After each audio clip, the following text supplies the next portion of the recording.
Hi all, this is Solo bringing you another YouTube video, and today we are looking at Go Mecha Ball. This roguelike arcade pinball style game developed by RogueLike games. As you start the game, you walk past 3 upgrade towers. These towers can be used to buy weapons, skills and passives that you can use going out throughout the game. You get currency to spend in game to buy items and skills before boss fights. You also get blue currency you can use to upgrade to use on these towers to buy extra guns, passives and skills you can use on new runs. You can also buy at the shops before boss fights classes. You can spend the in-game currency to buy classes in the store. There are a total of 4 different classes in the game. The classes are all unique and have different starting weapons and stats and abilities for each class, and they all have a unique look too. Now let's start talking about the bosses in the game. The bosses in the game can be really hard or really easy depending on your build. There are 3 levels, then a boss in each level.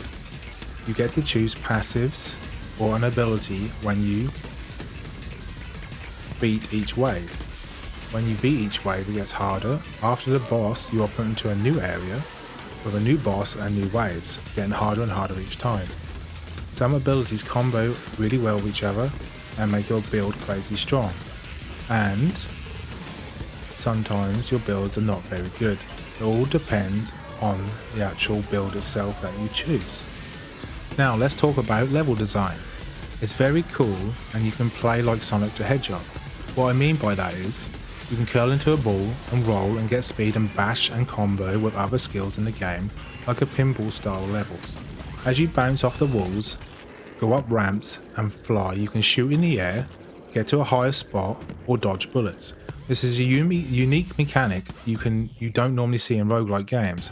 When you start the game you can actually not fall off the edges, but after the first 2 bosses and then you go into the 3rd area you can start to fall off areas edges and take damage. This makes you have to feel and take care while using your ability. The levels are well made for the ramps and the platforms to launch you into the air, and the graphics of this game are kind of the arcade style graphics that kind of remind me of Sonic the Hedgehog. It's all done with style, and the enemies on each map are different and have a cool attack patterns and move styles. There are some long ranges and some try to rush you. There are also mini bosses in each level that you can be hard to kill, but you don't have to. If you don't have the right skills you can actually cheese them by knocking them off the edge of the map and kill them instantly. This itself is cool, in fact, that you can think outside the box and you don't have to do the original just kill them, you can actually just knock them off the edge and cheese them. It's a unique way of thinking and it's an easier way to win. There are enemies you can kill that drop more coins, and there are enemies that drop HP potions, but they are rare and you have to be a certain class to get the certain passives to unlock the HP drops, because it's only on 1 starting class, I think what I remember anyway. Each boss and the levels leading up to the boss are all unique, so it doesn't feel like you're doing the same levels over and over. They're all different levels, all different uniques, all different enemy designs, all different attack patterns. They're all pretty fun and pretty unique, right? Every single boss has a unique mechanic, and in one boss fight you have to attack while the boss is in the air, and you have to hit him while curled up into a ball to do extra damage. This made me think of Sonic the Hedgehog when he fights the Eggman in the old Sonic the Hedgehog Sega Mega Drive days. I really think this game is something special because there are so many games around now in 2024 that the indies titles just don't get the time of day. They are blown away by the amount of games in the Steam store in a minute. You just can't seem to find one specifically what you want. You have to sort of dig in and find all these indie games, and it's just blowing my expectations out the water, because if anyone's looking for a super fun roguelike game with super quick and flashy game mechanics, then try this game, you won't regret it. At the moment it's on sale for £10.19, about $12 on Steam, so it's a no-brainer for me. Some of these AAA games like Diablo 4 that cost 7 to 8 times more than that are worse, and this is like a $10 game and also has no bugs. So let's talk about performance. I have been running this game at 4K 60 FPS. It's not a very demanding title really, because the arcade style game graphics wise. That's a plus for anyone trying to run this game. I have seen no bugs or glitches at all when playing this game. It's very polished that makes it even better for the price, right?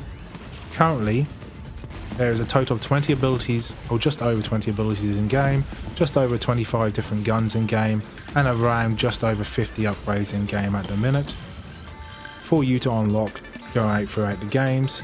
There's a lot of content to go out here, so yeah, you're definitely getting your money's worth. So let's talk about the music in game. The music in game in the areas is good. It's not the best, but it's good, and it pops and you can jam to it, right? It makes the game feel better. You know, it's nice. It's nice. It's not crazy. It's not like RogueQuest, which I have a video on my channel, by the way. Go look at that as well. But it's still pretty good. And let's talk about the art. The art is super cool. It's not the type of art that's going to be super detailed, but the colors pop and make everything look really, really nice. And it's a fast action-paced game, and it overall works really, really well. So, let's be real. One of the main things you like in these sort of games are numbers, right? So, who likes damage numbers? Because I know I do. And this game shows all of them. Now, that's what I like to see, right? So, when you get hit or you hit someone, you get these beefy numbers pop up on screen. And in the font, that sort of jams with everything else. It's a really good font, and it works with the art style. The makers in this game want to be really proud on how much of a good job they did with the art style in this game, and the damage numbers work really, really well with the font. In this game, you want to check any skills, passives, or your guns. All you have to do is press the pause button, all the info will come up, and for everything you want on screen, you can look at all the bosses, all the enemies, all the items, all the guns, everything. It'll just tell you there on the pause screen on the menu. And there's also a basic tutorial in the start of the game as well, which you can skip if you want, but it's just a basic tutorial, it doesn't take very long. So Mecha Ball, I would rate this easily, or a $10 game, easily an 8 out of 10 for me.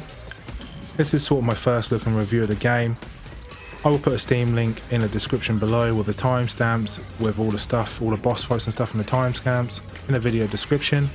And what did you think of the game? Let me know in the comments below if you thought this game was good, or you should try this game out. Definitely try this game out, right? It's only $10 and you'll get some decent content out of it. You enjoy yourself. If you like Sonic the Hedgehog or any sort of roguelike sort of style games, you're going to like this game, right? So anyway, hit that like and hit the subscribe button, and I will be doing more videos like this soon. And I'll see you on the next video. Peace.